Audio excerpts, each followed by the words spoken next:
17-19. Le festival de la Nuit de l'Erdre revient pour une 18e édition. L'événement musical basé au parc du Port-Mulon à Nort-sur-Erdre fête sa majorité avec une programmation exceptionnelle puisqu'on attend notamment les 1er et 2 juillet les Cranberries, Birdie Nam Nam, les Chemical Brothers ou encore Jane. En marge de ce festival est organisé un tremplin qui va permettre à un groupe de la région de se produire sur l'une de ces soirées. Pour en parler, nous sommes ce soir avec Johan Skelar. Bonsoir. Bonsoir. Merci d'avoir répondu à l'invitation de Sun. Alors pour commencer, est-ce qu'on peut revenir sur la création du Festival des Nuits de l'Erdre et le présenter? Qu'est-ce que c'est exactement ce festival? Alors, le Festival de la Nuit de l'Erdre existe depuis de nombreuses années maintenant. Ça a démarré à Nort-sur-Erdre. Au départ, c'était des petits concerts qui ont été faits avec le comité des fêtes. Donc, il y a eu Axel Red qui a commencé à venir, puis il y a eu Michel Fugain, Yannick Noah et de fil en aiguille, plusieurs artistes, et puis ensuite sur 2 jours. Et on est arrivé avec un festival aujourd'hui qui est de taille nationale. Alors qu'est-ce qui fait justement la particularité de ce festival? De Nort-sur-Erdre, aujourd'hui c'est un festival qui est 100% autonome, un festival qui est écologique, un festival qui s'est donc développé de par lui-même sans aucune aide et qui aujourd'hui a des têtes d'affiche internationales maintenant. Alors, ça a été, il y a donc, on l'a dit, en marge de ce festival, un tremplin pour désigner un groupe de la région qui va se produire sur ce festival. Est-ce que le tremplin est né en même temps que les Nuits de l'Erdre? Alors non, le tremplin, lui, il est né en 2011. Donc en 2011, c'est l'année où la Nuit de l'Erdre se posait la question de passer sur 2 soirs ou de faire un tremplin. Et donc ça tombait très bien puisque nous, on était un groupe de jeunes des environs et on a proposé de réaliser le tremplin et ça se passe très bien depuis 2011 maintenant. Donc c'est la 6e édition cette année. Oui, parce qu'il faut le dire, c'est une association annexe qui s'occupe de gérer ce tremplin. Alors c'était à la base Transint. Est-ce que c'est toujours le cas? Alors non, il y a eu depuis 3 ans maintenant, on s'est retrouvé en fait entre jeunes des communes aux alentours et maintenant on a créé l'association Tremplin de la Nuit de l'Erdre qui là aussi est autonome et gère le tremplin. Et la création de ce tremplin musical, ça répondait à quel besoin exactement? Alors ça répondait surtout, on est des jeunes. Maintenant, on a la trentaine. Voilà. Toujours des jeunes. Mais oui, toujours des jeunes, évidemment. Mais c'était surtout, on était tous passionnés de musique, on connaissait tous des gens qui jouaient à droite à gauche, et certains d'entre nous jouaient aussi. Et vous n'êtes pas sans savoir que pour les groupes locaux, il est très difficile de trouver des dates. Et puis un tremplin, ça a quand même, au niveau du festival, c'était une connotation très locale. Et puis qui permettait de donner sa chance à tout le monde. Donc l'objectif c'est ça, c'est de donner la possibilité aux groupes et aux artistes de se produire sur scène. Exactement. Exactement. Sur les dernières années, on a pu avoir des groupes comme Cachemire, Almaraude, Mr. Jack, qui sont des groupes que vous connaissez bien sur Sun. Et ils ont eu l'occasion de jouer devant des artistes comme Sting, comme Manu Chao, comme la probabilité qu'ils jouent devant des groupes comme ça était très mince avant le tremplin. Alors comment ça se déroule exactement? Les artistes s'inscrivent ou c'est vous-même qui les démarchez? Alors pour le premier tremplin, c'est marrant parce que le premier tremplin, c'est nous qui devions aller chercher les groupes. Aujourd'hui, il y a une sélection qui est faite sur le site de la Nuit de l'Erdre. À partir du mois d'octobre-novembre, on met en place donc une fiche d'inscription pour le tremplin. Cette année, on a eu 75 candidatures. Et quand je dis 75, c'est qu'on a refusé des groupes qui n'étaient pas du Grand Ouest. Donc c'est-à-dire que autrement on aurait eu plus de 100 candidatures. Donc les 75 groupes qui ont été notés, c'était que des groupes de Loire-Atlantique, Maine-et-Loire ou éventuellement Bretagne ou Pays de la Loire. Et sur ces 75, vous en gardez combien? Eh ben on en garde que 5. Que 5. Que 5. Donc on est tous les membres de l'association et les gens de la Nuit de l'Erdre votent pour les groupes. Et donc après il y a un tri et ce sont les 5 premiers qui sont pris. Alors comment se passe l'étape de sélection? Vous choisissez selon le style de la programmation ou l'axe de la programmation du festival, ou c'est vraiment un comité d'écoute qui est derrière, qui jauge? Alors comment tout ça se passe? Comme je vous disais, on a eu plus de 75 candidatures, donc c'est un vote très subjectif. Chacun vote, on se met pas de critères parce qu'autrement ce serait beaucoup trop long. Vous imaginez que pour chaque groupe on écoute plusieurs morceaux, donc histoire de bien voir, parce que des fois on peut être charmé par un morceau et puis être déçu par le reste, ou inversement.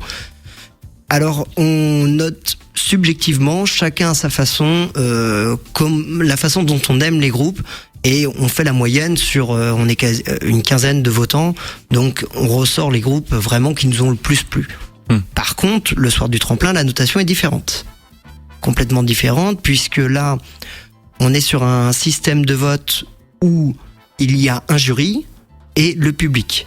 On voulait pas que le public, parce qu'autrement c'est trop facile pour un groupe de ramener tous leurs amis et puis de passer.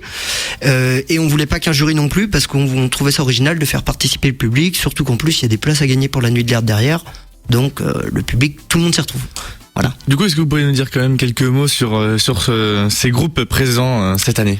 Alors oui, cette année, donc pour le tremplin, ce sont que des groupes de Nantes, les 5 groupes. Vous les connaissez pour la plupart sur Sun, puisque il y en a certains que j'ai même découvert sur Sun. Donc on a Marquise. Donc Marquise qui va être un groupe un peu pop à l'ancienne, on va dire, qui est un groupe de Saint-Herblain. On a Olivier Light qui va être un artiste pareil qui tourne pas mal sur Nantes depuis de nombreuses années, donc qui va être dans de la pop rock et qui est un artiste de Nantes. On a Vendôme qui est un groupe de Saint-Herblain, Vendôme que vous avez eu il y a pas très longtemps. Exactement, il y a trois semaines. Voilà, qui est un côté électro français, donc c'est assez original. Et on a Gasoline Shooter anciennement, alors c'est un mélange des Kervegan, c'est de Mr. Jack que vous connaissez bien aussi.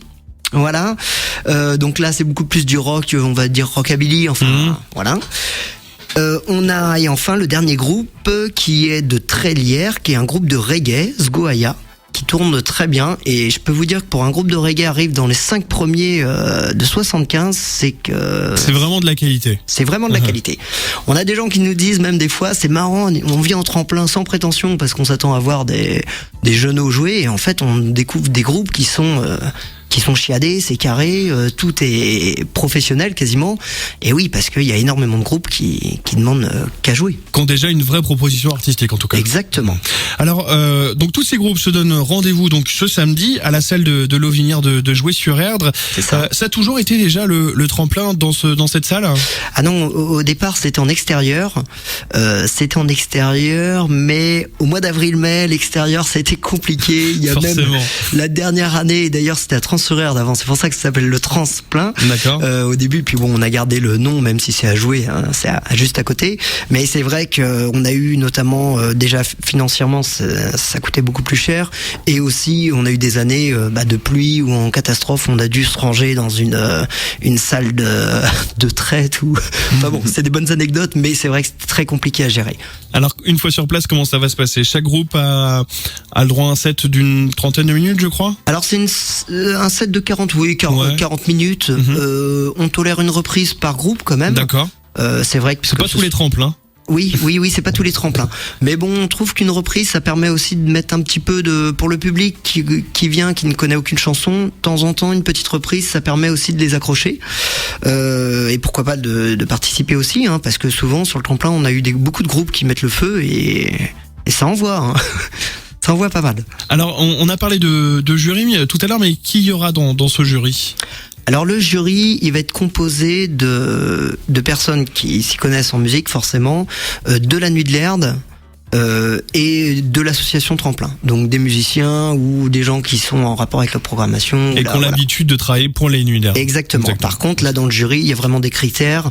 Bon, je vais pas les donner en détail puisque des fois les groupes nous entendent, mais voilà. Faut pas gâcher de secret. Exactement, mais bon, des critères forcément de jeu de scène, de communication entre eux avec le public, si les textes sont audibles, sur les rythmiques, tout ça. Voilà. Alors du coup, le grand gagnant de ce tremplin, qu'est-ce qu'il va remporter?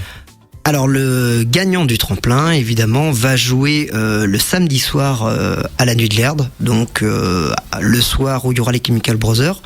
Donc pour lui, ça va être un super challenge. Plutôt, oui. Je pense que déjà rien que ça, ils ont tout gagné. Et oui, pour avoir autant de groupes qui sont prêts à venir jouer gratuitement, c'est que derrière, ils ont vraiment, c'est une super expérience. Almaro de l'année dernière qui a gagné, ils se sont éclatés sur scène, ils ont eu l'occasion de jouer devant, alors même s'ils jouent en début de soirée, mais il y a quand même déjà, peut-être la Nuit de l'Erd, c'est à peu près 12-14 000 personnes peut-être par soir. Là, ils ont joué devant déjà 5-6 000 personnes. C'est énorme pour eux. Hein. À leur niveau, c'était super. Et d'ailleurs, petit clin d'œil pour eux, puisqu'ils doivent être au tremplin de Poupée, je crois, en ce moment-là. Donc, on leur souhaite bonne chance, évidemment. Donc peut-être qu'on aura le plaisir de les retrouver à Saint-Malo-du-Bois cet été. Eh ben, pourquoi pas. C'est tout ce qu'on leur souhaite. Pourquoi pas. Et puis tout à l'heure, vous parlez de récompenses pour le public. Est-ce qu'on peut peut-être en dire un petit peu plus pour le public par rapport au fait de voter? Alors en fait, quand ils votent, donc ils votent que pour un seul groupe, évidemment. Et en même temps, sur leur bulletin de vote, sur les tickets d'entrée, voilà, on met le nom, le prénom, téléphone, mail, et puis il y a un tirage au sort à la fin, et il y a des places pour la Nuit de l'Erd à gagner. Donc on fait beaucoup d'heureux, forcément, parce que la Nuit de l'Erd, il y a plus de passes de jour. Bah c'est ça, les passes de jour sont complets, les passes à la journée sont pas loin d'être complets aussi. Exactement, je pense que d'ici la fin de la semaine, voire la semaine prochaine, oui, ça risque de vite se remplir. Donc là, ils risquent de faire le plein. Enfin, ils ont la chance de faire le plein sur les 2 soirs. Tant mieux pour eux et pourvu que ça continue. Eh ben merci beaucoup encore Johan d'avoir répondu à notre invitation. Je rappelle que le transplein de la Nuit de l'Erdre a lieu ce samedi 14 à la salle de l'Auvinière de Joué-sur-Erdre, avec à l'affiche notamment Marquise, Olivier Light, Vendôme, Gasoline Shooter ou encore Sgoya. Toutes les infos sont à retrouver sur le site lanuitdelerdre.fr.